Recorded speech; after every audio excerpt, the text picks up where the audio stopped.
Recherche et évocation.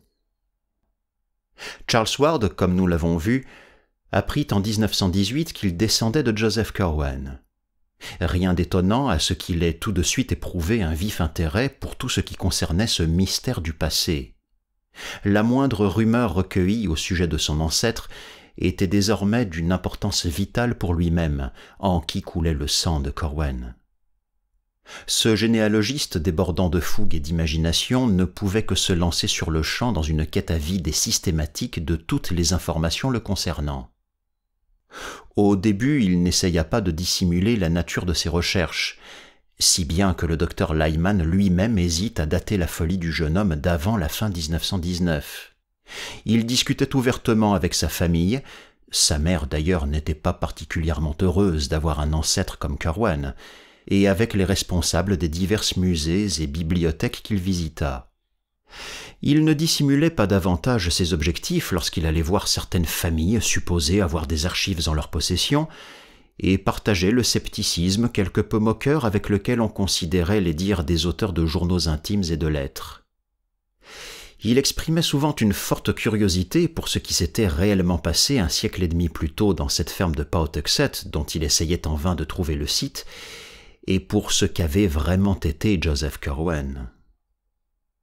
Lorsqu'il tomba sur le journal et les archives de Smith et découvrit la lettre de Jedediah Horne, il décida de se rendre à Salem pour y faire des recherches sur les premières activités et les relations de Curwen, ce qu'il fit aux vacances de Pâques 1919. À l'Essex Institute, qu'il connaissait bien grâce à d'anciens séjours dans la fascinante vieille cité puritaine aux pignons délabrés et aux toits à deux pentes blottis les uns contre les autres, on le reçut avec une grande gentillesse. Il y exhuma quantité d'informations sur Curwen. Il découvrit que son ancêtre était né à Salem Village, aujourd'hui Danvers, à 10 kilomètres de la ville, le 18 février 1662 ou 1663 selon le calendrier julien, qu'il avait fui en mer à l'âge de 15 ans et n'avait reparu que 9 ans plus tard avec le langage, la tenue et les manières d'un Anglais de naissance. À son retour, il s'était installé à Salem même. À cette époque, il avait peu de liens avec sa famille et passait le plus clair de son temps plongé dans les curieux livres qu'il avait rapportés d'Europe et les étranges produits chimiques qui arrivaient pour lui d'Angleterre, de France et de Hollande. Il fit à l'intérieur des terres plusieurs expéditions qui suscitèrent une forte curiosité chez les gens des environs et que l'on rapprochait à voix basse de vagues rumeurs faisant état de feux nocturnes dans les collines. Les seuls amis proches de Curwen étaient un certain Edward Hutchinson de Salem Village et un dénommé Simon Horne de Salem. On le voyait souvent converser avec ces hommes dans les alentours des terrains communaux et il se rendait souvent visite.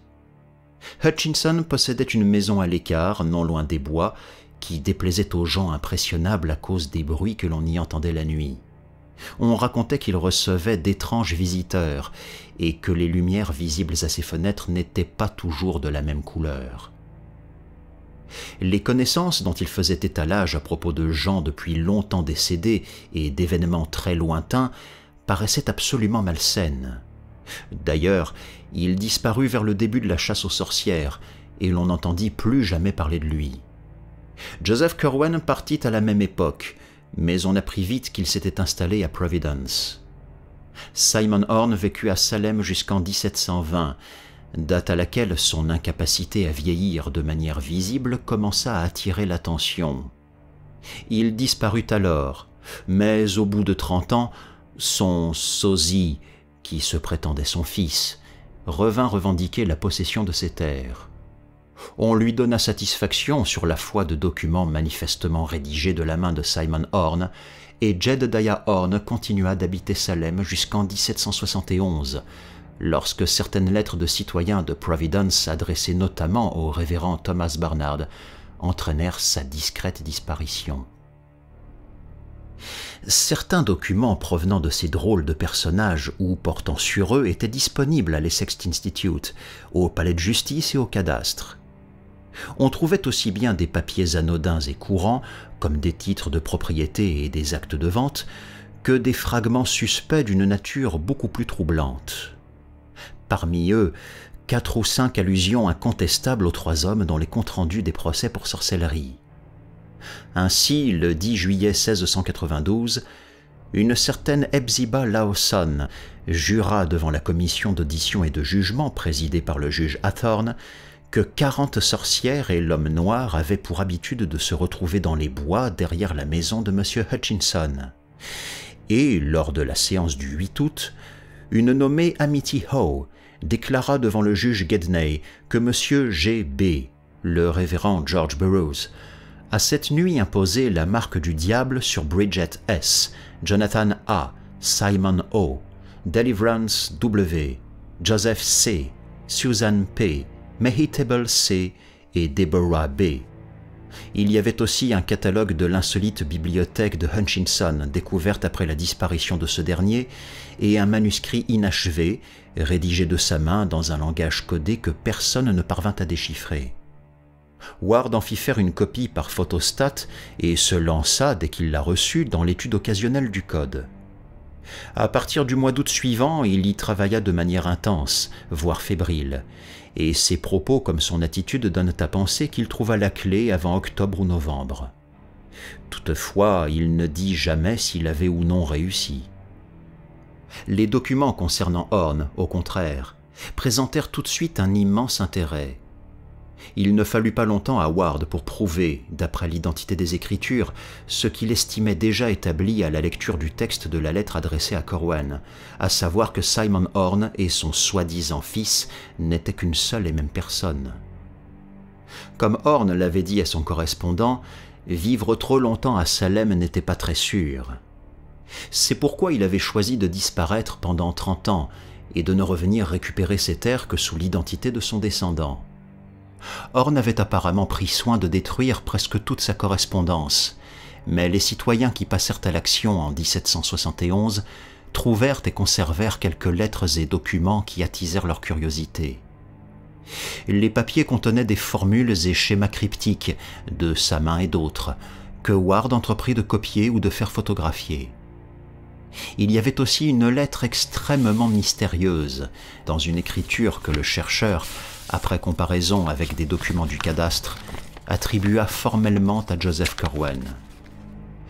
Même si elle ne comportait aucune mention quant à l'année de sa rédaction, à l'évidence, ce n'était pas à cette lettre qu'Horn répondait dans sa propre missive interceptée.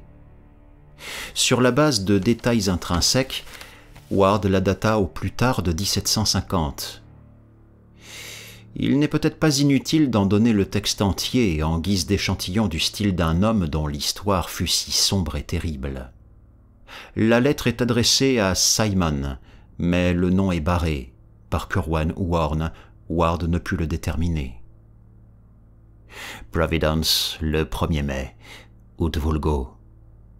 Frère, mon honoré et vénérable ami, tous mes respects et vœux les plus sincères à celui que nous servons pour votre éternelle puissance. Je viens de découvrir ce qu'il vous faut savoir au sujet de la dernière extrémité et de ce qu'il convient de faire la concernant. Je ne suis point disposé à vous imiter et à partir à cause de mon âge, car Providence ne met point autant d'acharnement que la baie à pourchasser les êtres hors du commun et à les traduire en justice. J'ai de gros intérêts sur terre et sur mer, et ne saurais agir comme vous le fîtes. Outre cela, ma ferme de Pawtuxet a sous elle ce que vous savez, qui n'attendrait pas mon retour sous une autre forme. Mais, ainsi que je vous l'ai dit, je me suis préparé au revers de fortune, et j'ai longtemps étudié la façon de revenir après la fin. La nuit dernière, j'ai découvert les mots qui appellent Yog-Sothoth et vu pour la première fois ce visage dont parle Ibn Shakabao dans le... Il m'a dit que la clé se trouvait dans le 3e psaume du Liber Damnatus. Le soleil étant dans la 5e maison et Saturne en trine, tracez le pentagramme du feu et récitez par 3 fois le 9e verset. Répétez ce verset le jour de la Sainte Croix et la veille de la Toussaint, et la chose sera engendrée dans les sphères extérieures. Et de la semence d'autrefois naîtra celui qui regardera en arrière sans savoir ce qu'il cherche. Cependant, cela ne servira à rien s'il n'y a point d'héritier, et si les sels ou la façon de fabriquer les sels ne se trouvent pas prêts pour lui. Et ici, je dois le reconnaître, je n'ai pas pris les mesures nécessaires et n'ai pas découvert grand-chose. Le procédé est difficile à atteindre et consomme tant de spécimens que j'éprouve les plus grandes difficultés à en obtenir suffisamment, malgré les marins qui me viennent des Indes. Les gens d'ici deviennent curieux, mais je puis les tenir à l'écart. Les bourgeois sont pires que la populace, car ils agissent de façon plus subtile et l'on se fie davantage à leurs paroles. Le pasteur et M. Merritt ont trop parlé, je le crains, mais jusqu'à présent nous ne courons aucun danger. Les substances chimiques sont faciles à trouver, car il y a 2 bons chimistes dans la ville, le Dr Bowen et Sam Carew. Je suis les instructions de Borel et trouve grand secours dans le 7e livre d'Abdul al-Azred. Quoi que j'obtienne, vous le recevrez. En attendant, ne négligez pas d'utiliser les mots que je vous ai donnés. Je m'en suis bien trouvé, mais si vous désirez le voir, ayez recours à ce qui est écrit sur l'extrait que je mets dans ce paquet. Dites les versets chaque veille de Toussaint et jour de la Sainte Croix, et si votre lignée ne s'éteint pas, dans les années futures viendra celui qui regardera en arrière et utilisera les sels ou la matière pour les sels que vous lui laisserez. Job chapitre 14, verset 14. Je me réjouis de votre retour à Salem et espère vous voir d'ici peu. J'ai une bonne monture et je pense acheter une berline, car il y en a déjà une à Providence, celle de M. Merritt, encore que les routes soient mauvaises. Si vous êtes disposé à voyager, ne manquez point de venir me voir. Prenez à Boston la malle-poste qui passe par Dedham, Wentham et Altenborough, des villes où vous trouverez d'excellentes auberges. À Wentham, faites un arrêt chez M. Bolcom, dont les lits valent mieux que ceux de M. Hatch, mais mangez chez ce dernier, car son cuisinier est meilleur. À Providence, tournez aux chutes de Pawtuxet. Ma maison est située en face de la taverne de M. Epenetus Olney, en venant de Town Street. C'est la première du côté nord d'Olney Court. Distance depuis la pierre de Boston, environ 44 miles. Monsieur, je suis votre vieil ami et serviteur en Almancin Metraton. Josephus C. à M. Simon Horn, Williams Lane, Salem. Curieusement, c'est par cette lettre que Ward a pris l'emplacement exact du domicile de Corwen à Providence. Aucune des archives qu'il avait trouvées jusque-là ne donnant la moindre précision à ce propos. La découverte était frappante à double titre, car elle indiquait comme étant la nouvelle maison de Corwen, construite en 1761 sur le site de l'ancienne, un bâtiment décrépit mais qui se dressait encore dans Olney Court, et que Ward connaissait fort bien par suite de ses promenades archéologiques sur Stamper's Hill. Il se trouvait en effet à quelques pâtés de maison de son propre domicile sur la partie haute de la grande colline, et abritait désormais une famille de Noirs très appréciés de qui avait besoin à l'occasion de lui confier du lavage, du ménage ou l'entretien de sa chaudière. Ward fut fortement impressionné de trouver dans la lointaine Salem une preuve aussi inattendue de l'importance de ce taudis familier dans l'histoire de sa propre famille. Il décida donc d'explorer les lieux dès son retour.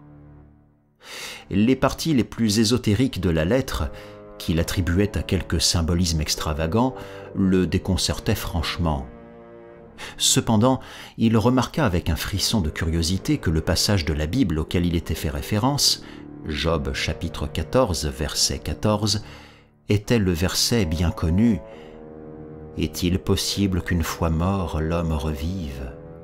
Chacun de ces jours où je combats, j'attends jusqu'à ce qu'arrive mon changement.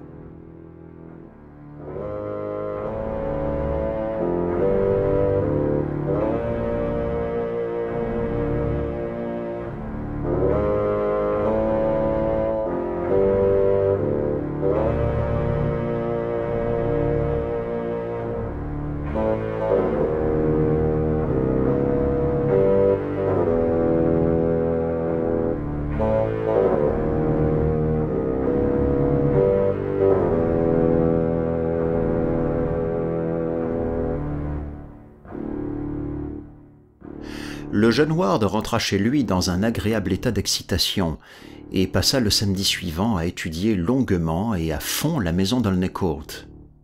La bâtisse, qui désormais croulait sous le poids des années, n'avait jamais été un hôtel particulier, mais une modeste maison de bois d'un étage et demi, dans le style colonial habituel de Providence, avec un toit pointu tout simple, une grande cheminée centrale et une entrée sculptée artistiquement, surmontée d'une imposte en éventail et d'un fronton triangulaire reposant sur de fines colonnes doriques. L'extérieur du bâtiment n'avait que peu souffert, et Ward sentit en le contemplant que l'endroit était lié de très près au sinistre objet de sa quête. Il connaissait les Noirs qui occupaient la maison. Le vieil Hessa et sa corpulente épouse Hannah lui firent fort aimablement visiter les lieux. Les changements à l'intérieur étaient plus importants que l'extérieur ne le laissait présager, et Ward constata avec regret qu'une bonne moitié des beaux dessus de cheminée à motifs de volutes et fontaines et des coquillages sculptés sur les armoires avaient disparu, tandis que la plupart des lambris et moulures étaient tachés, troués ou totalement recouverts de papier peint bon marché. Dans l'ensemble, la visite n'en apprit pas aussi long à Ward qu'il l'aurait cru. Mais du moins était-il passionnant de se trouver entre les murs ancestraux qui avaient jadis abrité un monstre de l'acabit de Joseph Curwen. Il remarqua avec un frisson que l'on avait soigneusement effacé un monogramme sur l'antique heurtoir de laiton.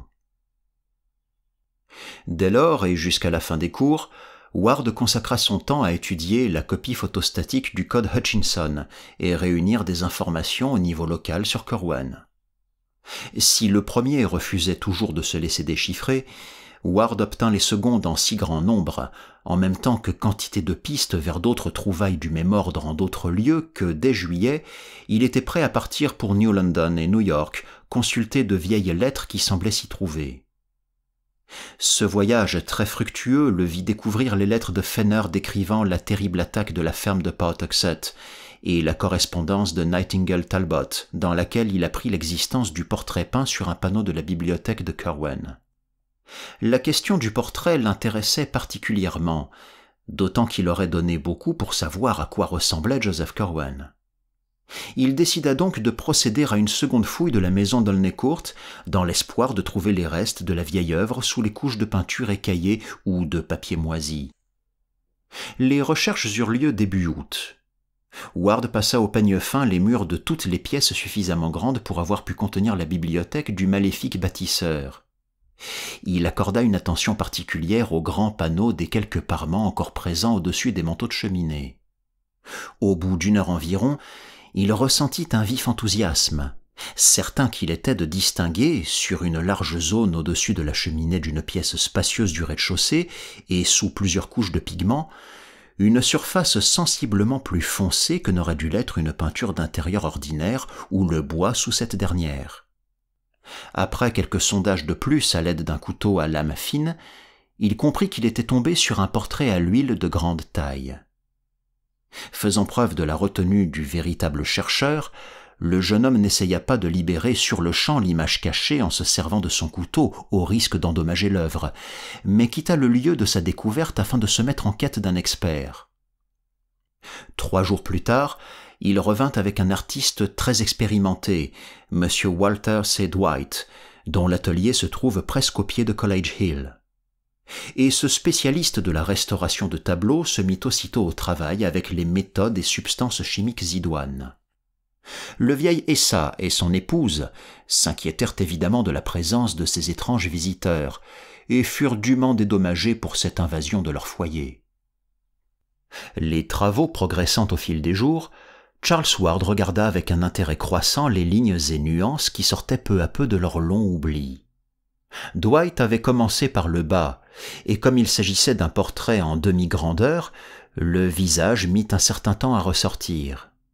Entre-temps, on vit que le modèle était un homme sec et bien fait, en manteau bleu foncé, gilet brodé, culotte de satin noir et bas de soie blanc, assis dans un fauteuil sculpté, avec en arrière-plan une fenêtre ouvrant sur des quais et des navires. Lorsque la tête apparut, on remarqua que le modèle portait une impeccable perruque à la d'Albemarle et avait un visage maigre, calme et quelconque qui sembla vaguement familier à Ward et à l'artiste. Ce n'est cependant qu'au tout dernier moment que le restaurateur et son client commencèrent à distinguer, non sans étonnement, les détails du visage blême et émacié et à reconnaître le terrible tour que l'hérédité avait joué et qui les frappa de stupeur. Car il fallut attendre le dernier bain d'huile et l'ultime touche du délicat grattoir pour découvrir dans son entier l'expression que les siècles avaient occultée et confronter un Charles Dexter Ward déconcerté, bien qu'il vécût sa vie dans le passé, à la vision de ses propres traits sur le visage de son monstre d'arrière-arrière-arrière-grand-père. Ward emmena ses parents voir la merveille qu'il avait découverte, et son père décida aussitôt d'acheter le portrait malgré le fait qu'il fût réalisé sur un panneau du mur. La ressemblance avec son fils, même si l'homme de la peinture semblait assez âgé, était prodigieuse. Il était évident que, par quelque phénomène d'atavisme, les caractéristiques physiques de Joseph Corwen avaient trouvé leur double exact après un siècle et demi. La ressemblance de Madame Ward avec son ancêtre n'avait rien de frappant, mais elle se rappelait avoir vu certains traits communs à son fils et au vieux Corwen chez des parents à elle. Ne savourant pas la découverte, elle conseilla à son mari de brûler le portrait au lieu de l'apporter chez eux. Il avait, affirma-t-elle, un côté malsain, non seulement en lui-même, mais aussi en ce qui concernait sa ressemblance avec Charles. M. Ward père, lui, était un homme pratique, qui ne s'intéressait qu'au pouvoir et aux affaires. Ce fabricant de coton possédait d'importantes filatures à River Point, dans la vallée de Pawtuxet, et n'était pas du genre à prêter l'oreille aux scrupules féminins. Il était très impressionné par ce portrait qui ressemblait tant à son fils, et pensait que ce dernier méritait qu'on lui en fasse cadeau. Inutile de dire que Charles était on ne peut plus d'accord avec lui.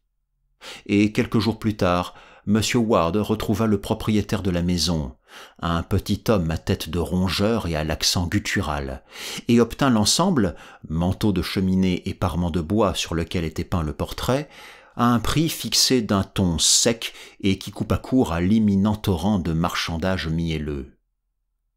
Il ne restait plus qu'à déposer le panneau pour l'emporter chez les Ward, où tout était prévu pour sa minutieuse restauration et son installation sur une fausse cheminée électrique dans le bureau ou la bibliothèque de Charles, au 2e étage. On confia au jeune homme la tâche de superviser le déménagement. Le 28 août, il accompagna 2 ouvriers spécialisés de l'entreprise de décoration Crocker à la maison d'Aulnay-Court, où ils prélevèrent avec soin et précision la cheminée et le portrait afin de les transporter dans le camion de la société. Les travaux laissèrent une zone de briques dénudée suivant la silhouette du conduit de cheminée, zone dans laquelle le jeune Ward remarqua un renfoncement cubique d'environ 30 cm de côté qui avait dû se trouver exactement derrière la tête du portrait. Curieux de savoir ce que la niche pouvait signifier ou contenir, Charles s'approcha pour regarder dedans. Sous l'épaisse couche de poussière et de suie, il trouva des feuilles volantes jaunies, un cahier épais et rudimentaire, et les lambeaux moisis du ruban de tissu qui avait dû maintenir l'ensemble attaché. Ward souffla pour débarrasser sa trouvaille du gros des saletés et des cendres, puis prit le cahier et regarda ce qui était inscrit sur sa couverture, dans une écriture ferme qu'il avait appris à reconnaître à l'Essex Institute. Journal et notes de Jos Corwen, Gent de Providence Plantations, anciennement de Salem. Littéralement bouleversé, Ward montra le cahier aux 2 ouvriers intrigués à ses côtés. Leur témoignage ne laisse aucun doute sur la nature et l'authenticité de la découverte, au point que le docteur Willett se repose dessus pour étayer sa théorie suivant laquelle le jeune homme n'était pas fou lorsque ses excentricités prirent de l'ampleur. Tous les autres documents étaient écrits de la main de Corwen. L'un d'eux semblait particulièrement important du fait de son titre. À celui qui viendra après, et comment il pourra aller au-delà du temps et des sphères. Un autre était codé. Ward espéra qu'il s'agissait du même code que celui du manuscrit de Hutchinson, qu'il n'avait toujours pas réussi à déchiffrer. Un troisième, et cela réjouit le chercheur, semblait donner la clé du dit code. Les quatrième et cinquième étaient adressés respectivement à Edward Hutchinson, Armiger, et à Jedediah Horne, Esquire, ou leurs héritiers, ou leurs représentants. Le sixième et dernier portait l'inscription « Joseph Corwen, sa vie, ses voyages entre les années 1678 et 1687, où il se rendit, où il séjourna, qui il rencontra et ce qu'il apprit. »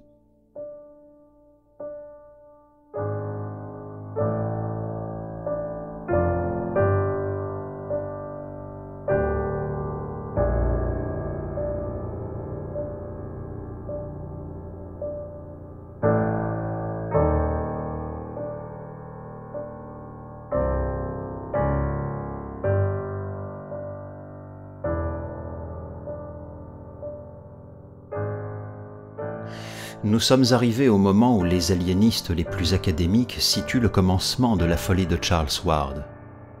En feuilletant dès sa découverte quelques pages du cahier et des documents manuscrits, le jeune homme avait apparemment remarqué quelque chose qui l'impressionna au plus haut point, car lorsqu'il montra les titres aux ouvriers, il leur donna l'impression de mettre un soin particulier à cacher les textes eux-mêmes, et d'être perturbé d'une manière que l'importance archéologique et généalogique de la découverte ne pouvait suffire à expliquer.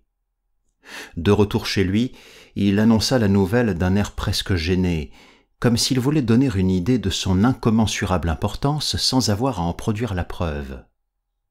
Il ne montra même pas les titres à ses parents, mais se contenta de leur dire qu'il avait trouvé des documents pour la plupart codés, écrits de la main de Joseph Corwen, et qui, avant de livrer leur vraie signification, allaient exiger un travail très consciencieux. Si les ouvriers ne s'étaient pas montrés aussi curieux, sans doute ne leur aurait-il rien dévoilé. Mais, comme c'était fait, ils souhaitaient probablement éviter de manifester des réticences particulières, qui n'auraient fait que les intriguer davantage. Charles Ward passa la nuit dans sa chambre à lire le cahier et les documents qu'il avait découverts et ne s'arrêta pas le matin venu. On lui monta ses repas, ainsi qu'il le demanda expressément lorsque sa mère vint voir ce qui se passait. L'après-midi, il ne fit qu'une brève apparition quand on vint installer dans son bureau la cheminée et le portrait de Corwen. La nuit suivante, il fit de courts sommes tout habillés entre deux combats acharnés pour déchiffrer le texte codé. Le lendemain matin, sa mère remarqua qu'il travaillait sur la copie photostatique du code Hutchinson qu'il lui avait déjà souvent montré. Mais lorsqu'elle le questionna, il lui répondit que la clé de Corwen ne correspondait pas. L'après-midi, il abandonna son travail pour regarder avec fascination les ouvriers finir d'installer le portrait et son panneau de bois au-dessus d'une habile imitation de bûche électrique, en disposant le fauxâtre et le parement légèrement en avant du mur nord, comme s'il y avait une cheminée derrière, et en fermant les côtés avec des boiseries assorties à celles de la pièce. On scia le panneau sur lequel était peint le portrait, puis on le monta sur charnière pour ménager un placard derrière. Les ouvriers partis, Charles apporta son travail dans le bureau et s'assit devant la peinture, ses yeux allant et venant entre le code et le portrait, qui lui rendait son regard tel un miroir renvoyant un reflet vieilli rappelant les siècles passés. Lorsqu'ils évoquent sa conduite à cette époque, ses parents donnent des détails intéressants sur ses méthodes de dissimulation. Devant les domestiques, il cachait rarement les documents qu'il étudiait, estimant à juste titre que l'écriture archaïque et compliquée de Corwen les dépasserait. Avec ses parents, cependant, il se montrait plus prudent. Et à moins que le manuscrit en question ne fût codé ou une simple accumulation de symboles cryptiques et d'idéogrammes inconnus, comme c'était apparemment le cas de celui qui s'intitulait « À celui qui viendra après », etc., il le recouvrait d'un papier opportun jusqu'au départ de son visiteur. La nuit, il mettait les documents sous clé dans un cabinet ancien et faisait de même chaque fois qu'il quittait la pièce. Il retrouva vite des habitudes et horaires assez réguliers, mais mit un terme à ses longues excursions et à d'autres choses qui l'avaient jadis intéressé. La rentrée à l'école où il devait commencer sa dernière année semblait l'ennuyer grandement. Il faisait souvent part de sa décision de ne pas aller à l'université. Il disait avoir à mener d'importantes recherches spéciales qui lui ouvriraient plus de perspectives sur le savoir et les humanités qu'aucune des universités dont le monde s'enorgueillit. Naturellement, il fallait avoir été toujours plus ou moins studieux, excentrique et solitaire pour suivre un tel régime sans attirer tout de suite l'attention. Mais Ward était savant et ermite de nature. Ses parents furent moins surpris que désolés de le voir s'enfermer pour travailler en secret. En même temps, ils trouvaient étrange qu'il ne leur montre rien de son trésor, ni ne leur fasse de rapport circonstancié sur ce qu'il avait réussi à déchiffrer. Il expliqua cette réticence en disant attendre d'obtenir une conclusion cohérente, mais comme les semaines passaient sans qu'il en révèle davantage, une sorte de gêne s'installa entre le jeune homme et sa famille, d'autant plus forte chez sa mère qu'elle désapprouvait sans embâge tout ce qui concernait Corwen. Courant octobre, Ward commença à fréquenter les bibliothèques, mais plus pour ses recherches archéologiques d'autrefois. La sorcellerie et la magie, l'occultisme et la démonologie, voilà ce qui l'intéressait désormais.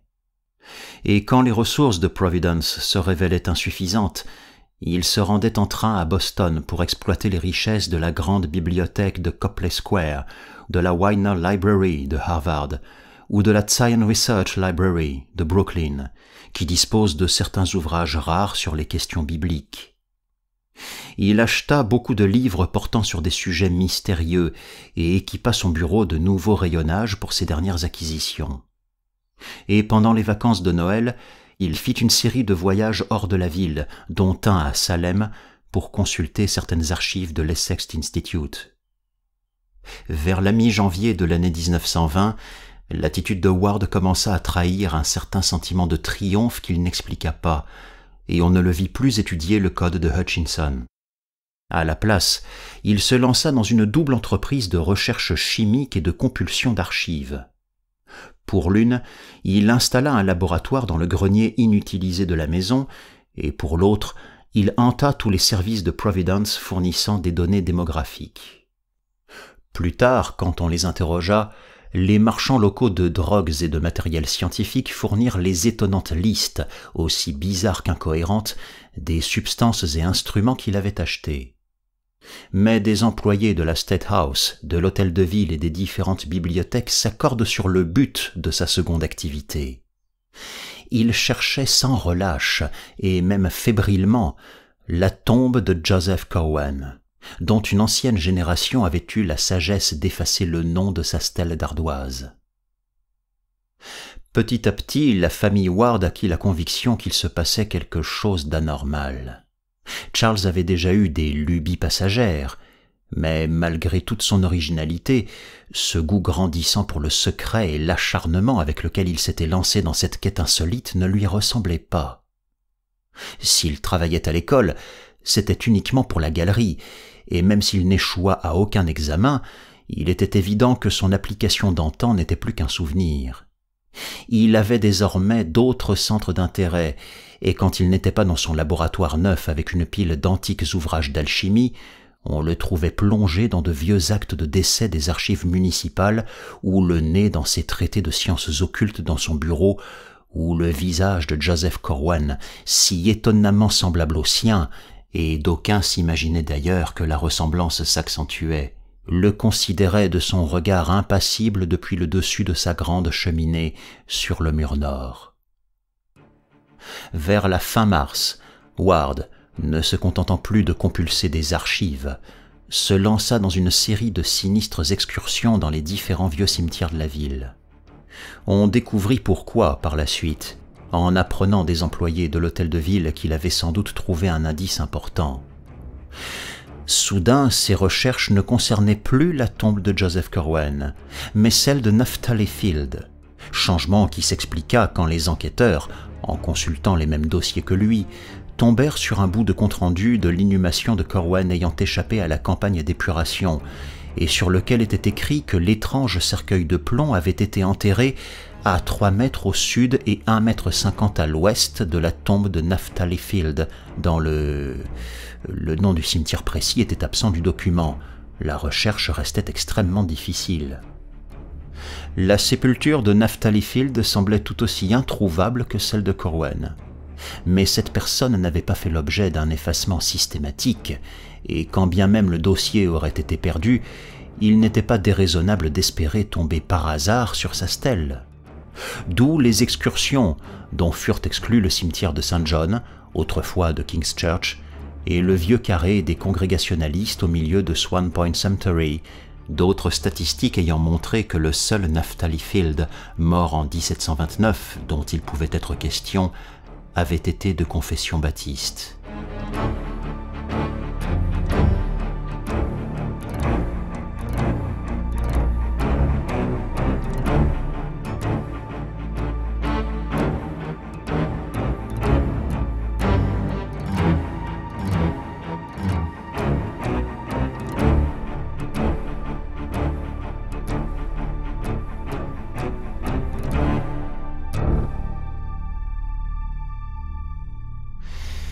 C'est aux alentours de mai que le docteur Willett, à la demande de Ward père et fort de toutes les informations que la famille avait glanées sur Corwen du temps où Charles n'était pas aussi épris de secrets, discuta avec le jeune homme.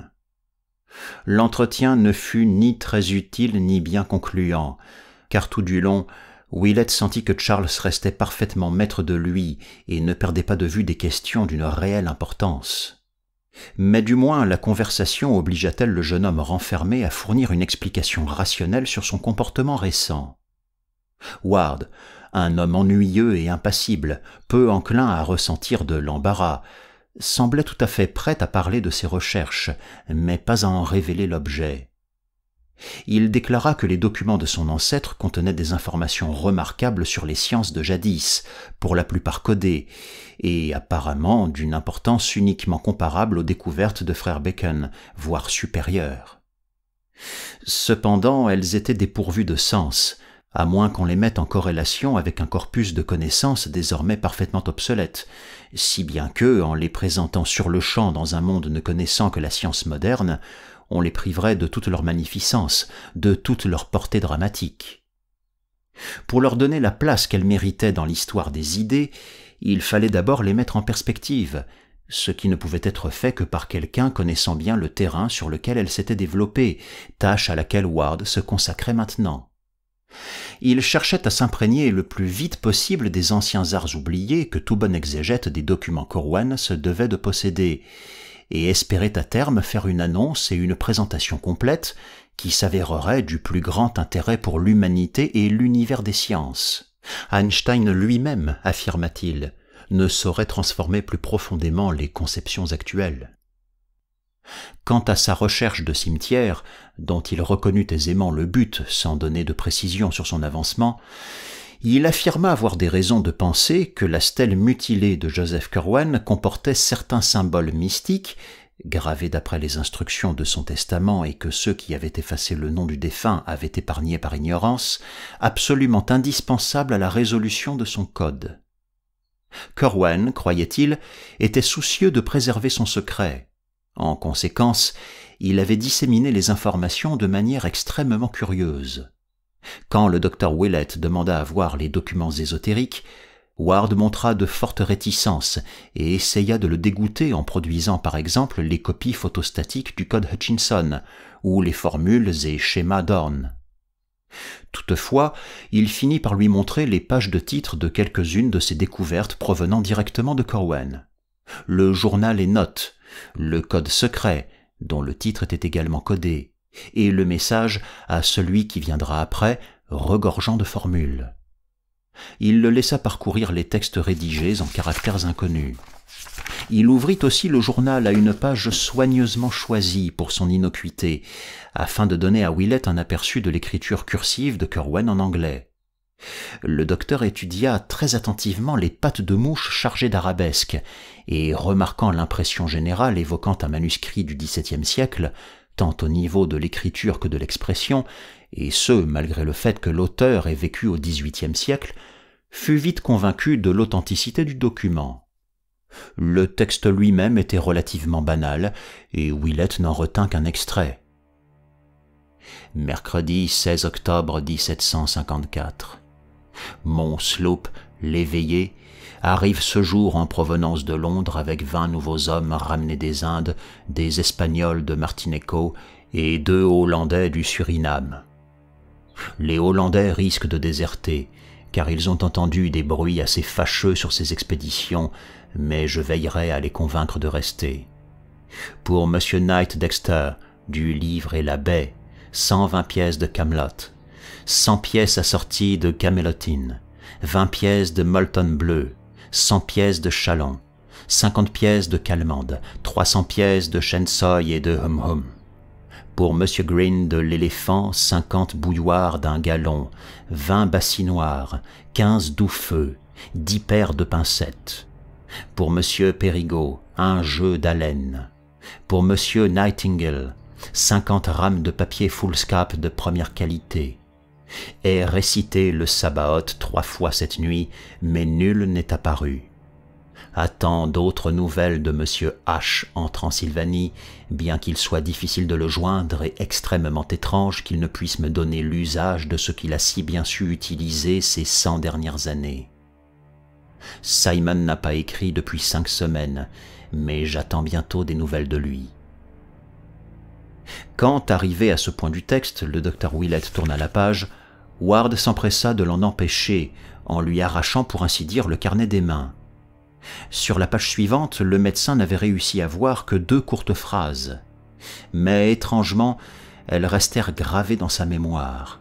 Elles disaient ceci. Le verset du Liber Damnatus ayant été récité 5 saintes croix et 4 veilles de Toussaint, j'ai bon espoir que la chose prenne vie en dehors des sphères. Elle attirera celui qui doit venir si je puis m'assurer de sa venue, et il pensera au passé et regardera en arrière par-delà les années. Et dans cette perspective, je dois préparer les sels ou ce qu'il faut pour les produire. Willett n'en vit pas davantage. Mais d'une certaine manière, ce simple coup d'œil lui inspira un vague regain de terreur face au portrait de Joseph Curwen qui le regardait, impassible, de sa cheminée. Dès lors, il eut toujours la singulière impression, et en tant que médecin, il savait qu'il ne pouvait s'agir que d'une impression, que les yeux peints, à défaut de le faire vraiment, désiraient suivre le John Charles Ward au gré de ses déplacements dans la pièce. Avant de partir, il s'arrêta devant le tableau afin de l'examiner de près. Étonné par la ressemblance du portrait avec Charles, il mémorisa les moindres détails du visage banal mais mystérieux, jusqu'à une légère cicatrice ou une ride dans son front lisse, au-dessus de l'œil droit. Cosmo Alexander, décida-t-il, était digne de l'Écosse de Raeburn en tant que peintre et de son élève Gilbert Stuart en tant que maître. Le docteur les ayant assurés que la santé mentale de Charles n'était pas en péril, mais qu'au contraire il menait des recherches qui pourraient s'avérer de la plus haute importance, les Ward se montrèrent plus indulgents qu'ils ne l'auraient été en temps normal lorsque, au mois de juin, le jeune homme refusa catégoriquement de s'inscrire à l'université. Il déclara avoir des études d'une importance capitale à poursuivre et annonça son intention de se rendre à l'étranger l'année suivante afin de profiter de certaines sources d'informations qui n'existaient pas en Amérique. Ward père refusa d'accéder à cette demande qu'il jugea absurde de la part d'un jeune homme de seulement 18 ans, mais céda pour l'université. Ainsi, après avoir obtenu sans brio son diplôme de l'école Moses Brown, Charles s'adonna pendant 3 ans à l'étude intensive de l'occultisme à la recherche du fameux cimetière. On le tenait désormais pour un excentrique, et les amis de la famille le perdirent plus que jamais de vue, car il restait enfermé à travailler, ne sortant qu'occasionnellement pour se rendre dans d'autres villes afin de consulter d'obscures archives. Un jour, il alla dans le sud s'entretenir avec un étrange mulâtre habitant un marais, et qui avait fait l'objet d'un curieux article dans un journal. Une autre fois, il partit à la recherche d'un petit village des Adirondacks où, racontait-on, avaient cours d'étranges pratiques rituelles. Mais ses parents de continuer de lui interdire le voyage qu'il désirait faire dans l'ancien monde. Devenu majeur en avril 1923 et ayant hérité une petite somme de son grand-père maternel, Ward décida d'entreprendre enfin le voyage européen qui lui avait jusque-là été refusé. Il ne révéla rien de l'itinéraire envisagé, se contentant de dire que ses recherches le mèneraient en de nombreux endroits, mais il promit d'écrire longuement et régulièrement à ses parents. Incapables de le dissuader, ils cessèrent de s'opposer au projet et l'aidèrent du mieux qu'ils purent. Si bien qu'en juin, le jeune homme s'embarquait pour Liverpool, avec la bénédiction de ses pères et mères, qui l'accompagnèrent à Boston et lui firent des signes d'adieu depuis la jetée de la White Star à Charlestown. Des lettres annoncèrent bientôt qu'il était bien arrivé, qu'il avait trouvé un bon logement sur Great Russell Street, à Londres, où il se proposait de demeurer, en évitant tous les amis de la famille, jusqu'à ce qu'il ait épuisé les ressources du British Museum sur un sujet précis. Il ne s'étendait pas sur sa vie quotidienne, car il n'y avait pas grand-chose à écrire. Ses recherches et expériences occupaient tout son temps. Il mentionna d'ailleurs avoir installé un laboratoire dans une pièce de l'appartement. Voyant qu'il n'évoquait aucune promenade archéologique dans la vieille ville fascinante, avec ses horizons trompeurs aux dômes et clochers antiques et ses labyrinthes de rues et ruelles aux détours mystiques et aux perspectives inattendues, tantôt attirantes, tantôt surprenantes, ses parents pensèrent avoir une bonne idée de l'emprise que ces nouveaux centres d'intérêt avaient sur son esprit. En juin 1924, un petit mot annonça son départ pour Paris, où il s'était déjà rendu une ou deux fois en avion pour compulser les archives de la Bibliothèque nationale. Pendant 3 mois, il n'envoya plus que des cartes postales, en donnant une adresse rue Saint-Jacques et en faisant allusion à des recherches spéciales dans les manuscrits rares de la bibliothèque privée d'un collectionneur anonyme. Il évitait toute relation, et aucun touriste ne rapporta jamais l'avoir vu. S'ensuivit une période de silence, puis en octobre, les Ward reçurent une carte illustrée de Prague, en Tchécoslovaquie, où Charles affirmait se trouver dans la vieille cité pour s'entretenir avec un très vieil homme censé être le dernier détenteur vivant d'informations tout à fait insolites remontant à l'époque médiévale. Il donnait une adresse dans la Neustadt et annonça qu'il ne déménagerait pas avant janvier. Il envoya alors plusieurs cartes de Vienne, où il était de passage avant de pousser plus à l'est, où l'avait invité l'un de ses correspondants, lui aussi passionné d'occultisme. La carte suivante venait de Cluj, en Transylvanie, et racontait le trajet de Ward vers sa destination. Il allait rendre visite à un certain baron Ferenczi, dont le domaine se trouvait dans les montagnes à l'est de Rakous, où l'on pouvait lui écrire au bon soin de l'aristocrate. Une autre carte de Rakous, une semaine plus tard, dans laquelle il disait que la voiture de son hôte était venue le chercher et qu'il quittait le village pour les montagnes, fut son dernier message avant longtemps. En effet, il laissa sans réponse les fréquentes lettres de ses parents jusqu'au mois de mai, où il répondit pour décourager sa mère, qui souhaitait organiser des retrouvailles à Londres, Paris ou Rome dans le courant de l'été, période où le couple comptait voyager en Europe. Ses recherches, disait-il, l'empêchaient de quitter sa résidence actuelle. Quant à la situation du château du baron Ferenczi, elle rendait les visites délicates. L'édifice se trouvait sur un roc escarpé dans les montagnes couvertes de bois sombres. Les gens du pays évitaient tellement la région que personne de normalement constitué ne pouvait s'empêcher de s'y sentir mal à l'aise. De plus, il y avait peu de chances que le baron plaise à des gens convenables de bonne famille conservatrice de Nouvelle-Angleterre. Il était particulier d'aspect comme de manière, et était si vieux que c'en était troublant. Mieux valait, affirmait Charles, que ses parents attendent son retour à Providence, qui ne tarderait sans doute plus. Ce retour, cependant, n'eut lieu qu'en mai 1926. Après l'avoir annoncé dans quelques cartes, le jeune voyageur, arrivé à bord de l'Homérique, débarqua discrètement à New York et parcourut en car les longs kilomètres le séparant de Providence, se délectant avidement des vertes collines ondoyantes, des fragrances des vergers en fleurs et des villes du Connecticut printanier avec leurs clochers blancs. C'était la première fois en près de 4 ans qu'il goûtait à la vieille Nouvelle-Angleterre.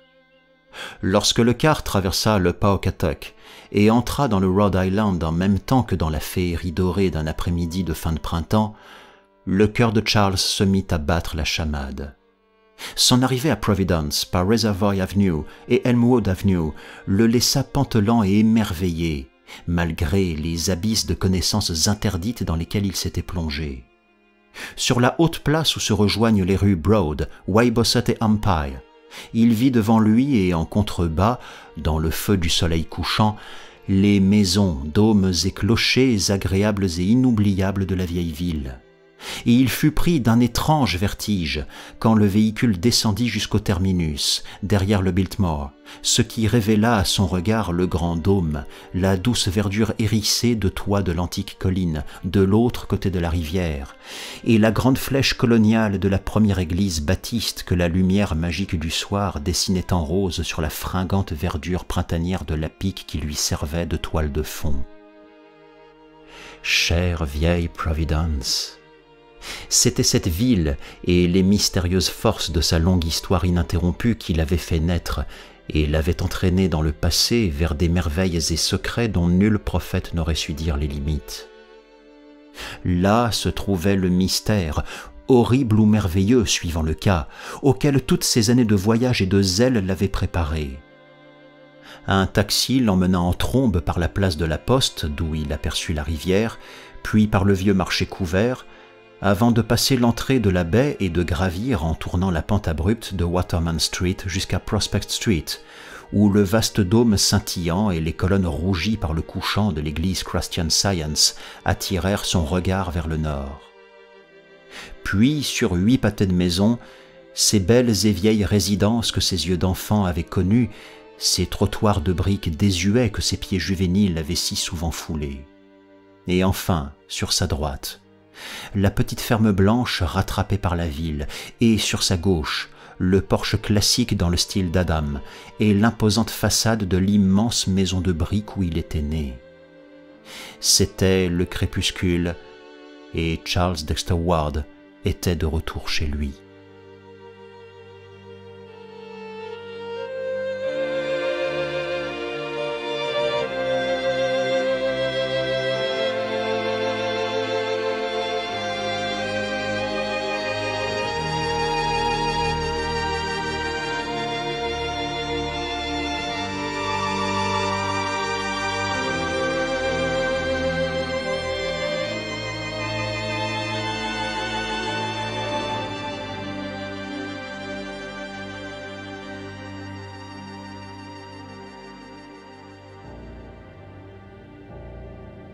Une école d'aliénistes légèrement moins académique que celle du Dr Lyman attribue le déclenchement de la véritable folie de Charles à son voyage européen.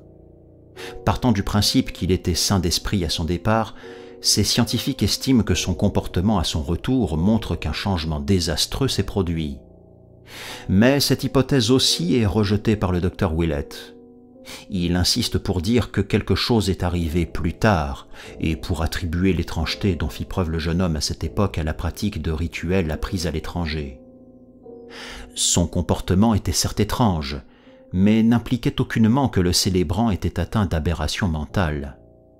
Ward lui-même, bien que visiblement vieilli et endurci, conservait de manière générale des réactions normales. Dans plusieurs conversations avec le Dr Willett, il fit même preuve d'un équilibre qu'aucun dément, fût-il au premier stade de la folie, n'aurait pu feindre sur le long terme et de manière ininterrompue. Si certains le crurent fou à cette période, c'est à cause des bruits que l'on entendait à toute heure dans le laboratoire installé au grenier, où il passait le plus clair de son temps. Des psalmodies, répétitions et déclamations tonitruantes sur des rythmes insolites, et bien que tout cela fût prononcé de sa voix, cette dernière, ainsi que les accents des formules qu'il récitait, avaient un caractère particulier qui glaçait le sang de tous les auditeurs. On remarqua que Nig, le vénérable chat noir adoré de toute la maisonnée, se hérissait et faisait le gros dos en entendant certains de ces sons. De même, les odeurs qui s'échappaient par moments du laboratoire étaient excessivement étranges, parfois pestilentielles, mais le plus souvent chargées d'arômes. Elles avaient une qualité insaisissable, obsédante, qui paraissait faire naître des visions fantastiques. Il arrivait à ceux qui les sentaient d'entrevoir des images fugitives d'immenses paysages aux collines bizarres, ou d'interminables avenues de sphinx et d'hippogriffes s'étirant à l'infini vers l'horizon. Ward ne reprit pas ses randonnées d'autrefois, mais s'attela sans délai à la lecture des livres insolites qu'il avait rapportés de son voyage, ainsi qu'à des recherches non moins singulières dans ses appartements. Il expliquait que les sources européennes avaient considérablement élargi les perspectives de ses travaux et promettaient de grandes révélations pour les années à venir. Le vieillissement de ses traits rendait étonnante sa ressemblance avec le portrait dans sa bibliothèque. S'arrêtant souvent pour contempler ce dernier après une visite, le docteur Willett ne pouvait que s'émerveiller de l'identité presque totale des deux hommes, et ne voyant plus que la petite fossette au-dessus de l'œil droit de Curwen pour différencier le sorcier depuis longtemps mort du jeune homme en vie. Ces visites, que Willett rendait à la demande des parents Ward, étaient bien étranges. Si Ward ne repoussait pas le docteur, ce dernier vit que jamais il ne pénétrerait la psychologie de son patient. Il remarquait souvent autour de lui des objets insolites, de petites figurines de cire aux formes grotesques sur les étagères ou les tables, ou les vestiges à demi effacés de cercles, triangles et pentagrammes tracés à la craie ou au fusain sur le sol dégagé au milieu de la grande pièce. Et invariablement, les rythmes et incantations résonnaient la nuit, jusqu'à ce qu'il devienne très difficile de garder un domestique ou de faire taire les rumeurs sur la folie de Charles. En janvier 1927 se produisit un incident singulier. Un soir, vers minuit, alors que Charles psalmodiait un rituel dont le rythme insolite retentissait désagréablement dans les étages inférieurs, se leva une brusque rafale de vent glacial soufflant de la baie, accompagnée d'un léger et mystérieux tremblement de terre que tout le quartier remarqua. Au même moment, le chat montra les signes d'une frayeur phénoménale, et les chiens aboyèrent à 1,5 km à la ronde. Ce fut le prélude d'un violent orage, anormal pour la saison, et d'un coup de tonnerre si impressionnant que M. et Mme Ward crurent la maison frappée. Ils se précipitèrent en haut pour voir s'il y avait des dégâts, mais Charles vint à leur rencontre à la porte du grenier, pâle, déterminé et menaçant, avec sur le visage un mélange presque effrayant de triomphe et de gravité. Il les assura que la maison n'avait pas été touchée et que l'orage serait bientôt fini. Ils marquèrent une pause et, regardant par une fenêtre, virent qu'il avait raison, car les éclairs étaient de plus en plus éloignés, tandis que les arbres cessaient de ployer sous les étranges bourrasques glacées venues de la mer. Le tonnerre baissa la voix jusqu'à n'être plus qu'une sorte de ricanement sourd et finit par se taire. Les étoiles sortirent, et le sceau du triomphe sur le visage de Charles Ward se figea en une expression fort singulière. Pendant 2 mois ou plus suivant l'incident, Ward s'enferma moins que d'habitude dans son laboratoire. Il manifesta un intérêt curieux pour le temps et, bizarrement, s'enquit de la date à laquelle avait eu lieu le dégel printanier du sol. Une nuit de fin mars, il quitta la maison après minuit pour ne revenir qu'au petit matin. Sa mère, qui était éveillée, entendit un moteur s'arrêter dans l'allée. Distinguant des jurons étouffés, elle se leva pour aller à la fenêtre et vit 4 hommes décharger, sous la direction de Charles, une longue et lourde caisse d'un camion et la transporter à l'intérieur par la porte du côté de la maison. Elle entendit des halètements et des pas lourds dans l'escalier, et enfin un bruit sourd au grenier. Après quoi les pas redescendirent, puis les 4 inconnus reparurent dehors et repartirent dans leur camion. Le lendemain, Charles recommença à s'enfermer en permanence dans le grenier, en tirant les stores sombres des fenêtres de son laboratoire où il semblait travailler sur quelque matière métallique. Il n'ouvrait la porte à personne et refusait systématiquement de manger tout ce qu'on lui apportait. Vers midi retentit un bruit violent suivi d'un terrible hurlement et d'une chute. Mais quand Madame Ward frappa à la porte, son fils finit par répondre faiblement que tout allait bien et que l'horrible puanteur indescriptible qui émanait à présent de la pièce était tout à fait inoffensive et malheureusement nécessaire. Charles avait par-dessus tout besoin d'être seul et descendrait manger plus tard. L'après-midi, après une série de sifflements bizarres derrière la porte fermée à clé, il fit enfin une apparition. L'air extrêmement hagard, il interdit à quiconque d'entrer dans son laboratoire pour quelque raison que ce fût. Cet instant marqua en réalité le début d'une nouvelle politique du secret, car plus jamais personne ne fut autorisé à visiter le mystérieux atelier dans la mansarde ou le débarras attenant, que Charles avait nettoyé, sommairement meublé et annexé comme chambre à coucher de son inviolable domaine privé. C'est là qu'il vécut, entouré de livres qu'il avait remontés de sa bibliothèque, jusqu'au jour où il fit l'acquisition de son petit pavillon de plain-pied à Pawtuxet et y transféra tout son matériel scientifique. Le soir, Charles se jeta sur le journal avant le reste de la famille et en détruisit une partie en simulant un accident.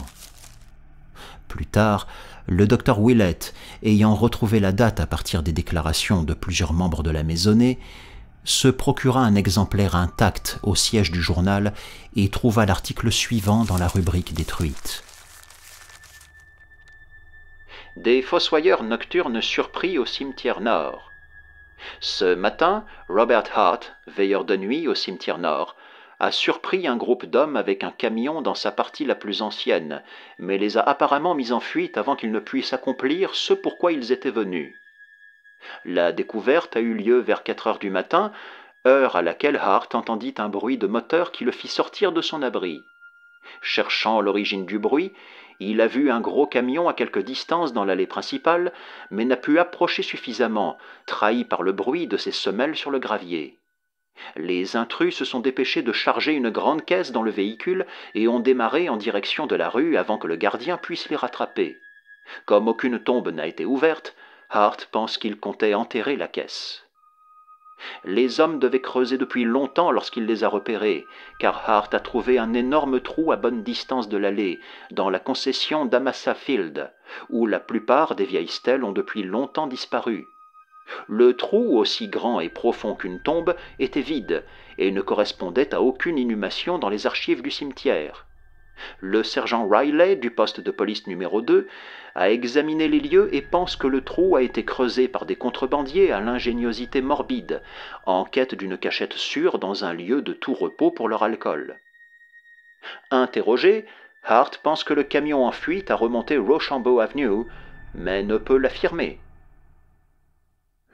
Au cours des jours qui suivirent, la famille de Charles Ward ne le vit guère. Comme il s'était installé une chambre dans son domaine du grenier, il n'en sortait plus, demandait qu'on lui pose ses repas devant la porte et attendait pour les prendre que le domestique soit parti.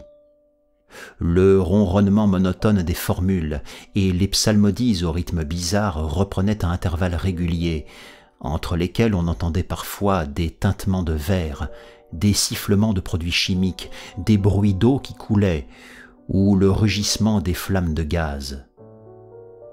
Des odeurs particulièrement inidentifiables, différentes de toutes les précédentes, flottaient par moments autour de la porte. Quant à l'air tendu que l'on observait chez le jeune reclus chaque fois qu'il s'aventurait brièvement au dehors, il ne pouvait que susciter les spéculations les plus passionnées. Un jour, il fit un saut à l'Athénéum, car il avait besoin d'un livre précis, et paya un coursier pour aller lui chercher un ouvrage particulièrement obscur à Boston. Tout cela n'augurait rien de bon, et la famille, comme le docteur Willett, ne sachant que faire ni quoi penser, s'avouèrent totalement impuissants.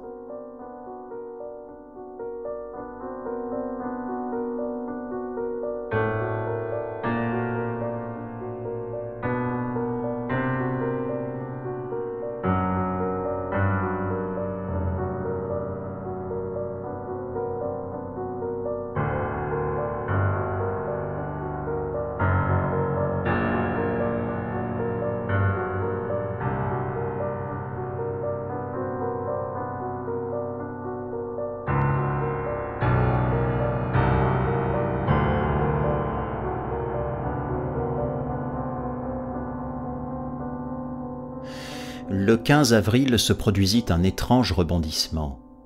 S'il n'y eut guère de différence dans la nature des événements, il y en eut une tout à fait terrible quant à leur intensité. Le docteur Willett attache d'ailleurs une grande importance à ce changement. Le fait que ce fût un vendredi saint frappa les domestiques, mais les autres n'y virent naturellement qu'une simple coïncidence. En fin d'après-midi, le jeune Ward se mit à répéter une formule d'une voix étonnamment forte, tout en brûlant une substance si âcre que ses émanations envahirent toute la maison.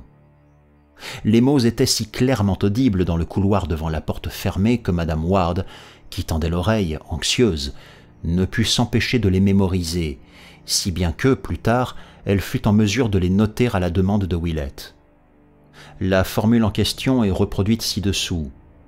Des experts ont dit au docteur que l'on en trouve une très semblable dans les écrits ésotériques d'Eliphas Lévi, personnage énigmatique qui, profitant d'une fissure dans la porte interdite, entreaperçut les effroyables panoramas du vide au-delà. Père Adonai Elohim, Adonai Yehovah, Adonai Sabaoth, Metraton Onaglamaton, Verbum Pitonicum, Mysterium Salamandrae, Coventus Silvorum, Antragnomorum, Demoniaque Ligad, Almansin Gibor Yeshua, Evam, Zariat Natmik, Veni, Veni, Veni. Cela durait depuis 2 heures de manière ininterrompue et sans la moindre variation, lorsque s'abattit sur tout le voisinage un véritable tonnerre de hurlements de chiens. On jugera de son intensité en sachant la place que lui consacrèrent les journaux du lendemain, mais pour les occupants de la maison Ward, le phénomène fut occulté par l'odeur qui le suivit aussitôt, une épouvantable puanteur envahissante qu'aucun d'entre eux n'avait encore jamais sentie et que nul ne sentira jamais plus. Au milieu de ce flot méphitique jaillit une très vive lumière, comme celle d'un éclair, qui eût été terriblement aveuglante s'il n'avait pas fait jour. Et l'on entendit la voix que nul témoin ne pourrait jamais oublier, car c'était comme un lointain roulement de tonnerre, incroyablement grave et présentant une différence avec la voix de Charles Ward. Elle fit trembler la maison, et 2 voisins au moins l'entendirent clairement malgré les chiens hurlant à la mort. Madame Ward, qui écoutait, désespérée devant le laboratoire fermé de son fils, frissonna en reconnaissant sa portée diabolique. Car Charles avait évoqué la renommée maléfique que la phrase avait acquise dans de sombres ouvrages, et la manière dont, selon la lettre de Fenner, elle avait tonné au-dessus de la ferme condamnée de Pawtuxet, la nuit où l'on avait anéanti Joseph Curwen.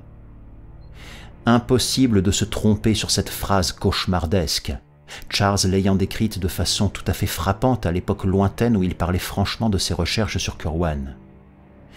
Et pourtant il ne s'agissait que d'un fragment dans une langue archaïque et oubliée. Dies mies yeshet boene duesef duvema enitemaos. Juste après ce bruit tonitruant, le jour s'obscurcit momentanément, même si l'on était encore à 1 heure du coucher du soleil. Puis il y eut une bouffée odorante différente de la première, mais tout aussi inconnue et insupportable. Charles avait recommencé à psalmodier, et sa mère distinguait des syllabes ressemblant à « Yi nash, yog sotot, eil geb trodog » et se terminant par un « ya » dont la force démentielle monta dans un crescendo assourdissant. 1 seconde plus tard, le souvenir de tout ce qui avait précédé fut éclipsé par le hurlement plaintif qui s'éleva avec une violence frénétique et changea progressivement pour finir en fou rire diabolique confinant à l'hystérie. Madame Ward, avec ce mélange de peur et de courage aveugle propre aux mères, alla frapper à la porte qui l'empêchait de voir son fils. Elle n'obtint aucune réponse. Elle recommença, mais s'interrompit, prise d'une défaillance lorsque retentit un second cri, cette fois indiscutablement de la voix de Charles, et qui s'éleva alors que les ricanements forcés de l'autre voix ne s'étaient pas encore tus. La mère s'évanouit aussitôt et reste aujourd'hui encore incapable de se rappeler pour quel motif précis. La mémoire a parfois d'heureuses défaillances. Monsieur Ward rentra du quartier des affaires vers 6h15. Ne trouvant pas sa femme en bas, il apprit des domestiques effrayés qu'elle devait être à la porte de la mansarde de Charles, où retentissaient des bruits plus insolites que jamais. M. Ward monta aussitôt et découvrit son épouse étendue de tout son long dans le couloir devant le laboratoire. Comprenant qu'elle s'était évanouie, il courut chercher un verre d'eau à une fontaine murale dans une niche voisine. Il lui en jeta le contenu au visage et fut rassuré de voir la réaction immédiate de sa femme. Il la regardait ouvrir des yeux stupéfaits lorsqu'un frisson glacé le parcourut et menaça de le plonger dans l'état même d'où sa compagne sortait. Car le laboratoire, apparemment silencieux, ne l'était pas autant que Ward père l'avait cru. On entendait les murmures étouffés d'une conversation tendue. Les voix étaient trop basses pour être comprises, mais avaient quelque chose de profondément inquiétant. Certes, Charles avait pour habitude de marmonner des formules, mais ces chuchotis-là étaient d'une nature totalement différente. C'était manifestement un dialogue, ou une imitation de dialogue, avec changement de ton suggérant une alternance de questions et de réponses, d'affirmations et de réactions. L'une des voix appartenait clairement à Charles, mais l'autre avait un timbre grave et une nature caverneuse que le jeune homme avait rarement approchée dans ses plus impressionnantes imitations rituelles. Elle avait un côté hideux, blasphématoire et anormal, et sans le cri que poussa son épouse en se réveillant, cri qui lui éclaircit les idées en éveillant son instinct protecteur, Theodore Howland Ward n'aurait sans doute pas pu se vanter pendant encore près d'1 an de ne s'être jamais évanoui de sa vie. Il prit donc sa femme dans ses bras et se dépêcha de redescendre avant qu'elle remarque les voix qui avaient tant bouleversé son mari. Toutefois, il eut lui-même le temps de percevoir quelque chose qui le fit chanceler dangereusement avec son fardeau. Car il n'était évidemment pas le seul à avoir entendu le cri de sa femme. En réaction retentirent derrière la porte close les premiers mots audibles de cette étrange et terrible conversation. C'était un simple avertissement de la voix de Charles, mais ce qu'il sous-entendait inspira un indéfinissable effroi au père qui le surprit. Il avait juste dit « Chut, écrivez ». Au dîner, M. Ward eut avec son épouse une longue discussion, au terme de laquelle il décida d'avoir le soir même une conversation sérieuse et ferme avec Charles. Si important que fussent ses objectifs, son comportement n'était plus admissible, car ces derniers événements dépassaient les limites de la raison et mettaient en péril l'ordre et l'équilibre nerveux de toute la maisonnée.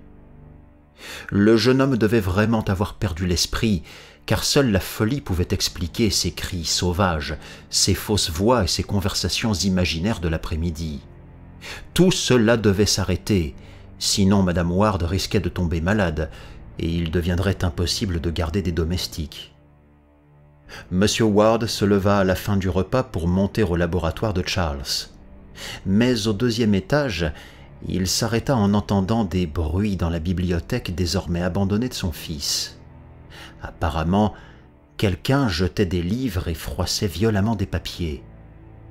En arrivant sur le pas de la porte, M. Ward vit le jeune homme surexcité réunir une imposante brassée de documents de toutes tailles et de toutes sortes.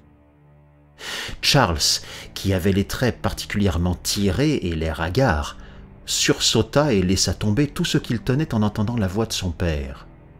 Sur l'ordre de ce dernier, il s'assit et écouta pendant un bon moment les remontrances qu'il méritait depuis si longtemps. Il n'y eut pas de scène. À la fin du sermon, il convint que son père avait raison et que ces bruits, murmures, incantations et odeurs chimiques étaient en effet des gênes inexcusables. Il accepta de se montrer beaucoup plus discret, mais insista pour que l'on continue de lui ménager une intimité absolue. De toute façon, affirmait-il, le gros de ses travaux consisterait désormais à faire des recherches livresques. Il pourrait toujours se trouver un autre logement pour les rituels bruyants qui s'avéreraient peut-être nécessaires par la suite. Concernant la frayeur et l'évanouissement de sa mère, il exprima la plus grande contrition et expliqua que la conversation surprise ensuite par son père faisait partie d'une symbolique complexe visant à créer une atmosphère mentale précise. Les termes techniques abscons qu'il utilisait déroutèrent quelque peu M. Ward, mais lorsqu'ils se séparèrent, ce dernier repartit avec l'impression que son fils, qui avait parlé posément, jouissait de toutes ses facultés mentales malgré sa mystérieuse et extrême tension nerveuse. L'entretien, en réalité, n'avait rien appris à Ward père, et tout en regardant Charles ramasser son chargement et quitter la pièce, M. Ward se dit qu'il ne savait que penser de cette affaire. Tout cela était aussi étrange que la mort du pauvre vieux Nig, dont on avait retrouvé le cadavre raidi 1 heure plus tôt dans le sous-sol, les yeux écarquillés et la gueule tordue par la peur. Poussé par une sorte d'instinct policier, le père déconcerté jeta des coups d'œil curieux aux étagères vides pour voir ce que son fils avait emporté au grenier. La bibliothèque de Charles était classée suivant un ordre clair et rigoureux, ce qui permettait de dire au premier coup d'œil quel livre, ou du moins quel type de livre, en avait été retiré. Or, M. Ward remarqua que rien ne manquait en matière d'occultisme et d'archéologie, en dehors de ce qui avait été précédemment prélevé. Les nouvelles sorties concernaient toutes des sujets modernes: histoire, traités scientifiques, géographie, manuels de littérature, travaux philosophiques, ainsi que certains journaux et magazines contemporains. Tout cela changeait très curieusement des lectures récentes de Charles Ward, et laissa son père interdit, en proie à une perplexité grandissante et à une impression d'irréalité envahissante. Cette dernière sensation, particulièrement poignante, étreignit sa poitrine alors qu'il s'évertuait à voir ce qui n'allait pas autour de lui. Quelque chose clochait sur le plan tangible comme sur le plan spirituel. Depuis qu'il se trouvait dans cette pièce, il sentait qu'il y avait un changement. Il saisit enfin de quoi il s'agissait. Si l'antique parement sculpté de la maison d'Olney Court était toujours fixé au mur nord, il était arrivé malheur aux huiles fissurées et restaurées à la hâte du grand portrait de Corwan. Le temps et les changements de température avaient fini par faire leur œuvre, et par suite du dernier nettoyage de la pièce, le pire s'était produit. La peinture s'était décollée du bois, puis, se recroquevillant toujours plus, avait fini par tomber en petits morceaux avec une silencieuse et maligne soudaineté. Le portrait de Joseph Corwan avait à jamais cessé sa surveillance obstinée du jeune homme auquel il ressemblait si étrangement, et gisait, éparpillé sur le sol, sous la forme d'une mince couche de fine poussière bleu-gris.